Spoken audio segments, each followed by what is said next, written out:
এক বনের ঝোপঝাড় জঙ্গলের পাশে বাস করত এক চালাক শিয়াল। আরো থাকতো এক গম্ভীর বাঘ ও সাদা রঙের একটি কবুতর পাখি। শিয়াল খুব বুদ্ধিমান ছিল আর ছিল দ্রুত। বাঘ ছিল খুব শক্তিশালী কিন্তু কথা বলতো কম। আর পাখি ছিল হালকা স্বভাবের, শুধু গান গাইতো সারাদিন। দুষ্ট শিয়াল একদিন ভাবলো, আমি যদি বাঘকে ফাঁদে ফেলতে পারি তাহলে আমি এই জঙ্গলের রাজা হতে পারি।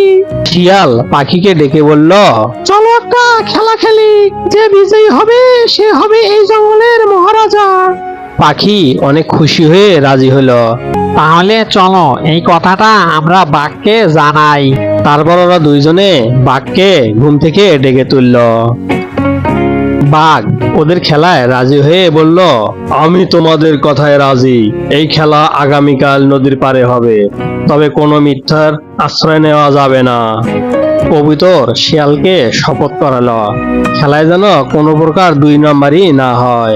পরের দিন ওরা তিনজনে একটা নদীর পাড়ে আসলো।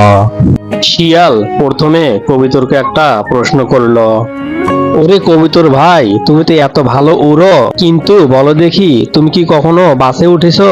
কবুতর তখন মুস্কি হাসি দিয়ে বলল, আরে ভাই, আমি তো বাসে উঠি না, আমি তো আকাশে উড়ি।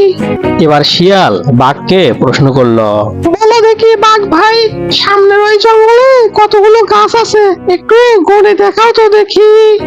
ঠিক আছে, চলো তাহলে ওই সামনের জঙ্গলে, আমি তোমাকে গাছগুলো গণে দেখাবো। ওরা সবাই সামনের জঙ্গলের ভিতর ঢুকে পড়লো আর বাঘ এক এক করে সবগুলা গাছ গণে ফেললো। এই নে শিয়াল, তোর কথা মতো আমি সবগুলো গাছ গণে ফেলেছি, দেখ তো আমার উত্তর ঠিকঠাক আছে কিনা। বাঘও খেলায় পাশ করলো। এবার পাখি শিয়ালকে একটা প্রশ্ন করলো, শিয়াল ভাই, বলো দেখি, তোমার লেজটা যদি হারিয়ে যায় তবুও তুমি নিজের ছায়া কিভাবে দেখতে পাবে? কবুতরের প্রশ্নের উত্তর শিয়াল দিতে পারল না, তাই সে লজ্জায় অন্যমুখ হইল। শোন শিয়াল, একটা কথা বলি, চালাক হইলেই নেতা হওয়া যায় না, নেতা হতে গেলে বুদ্ধি লাগে।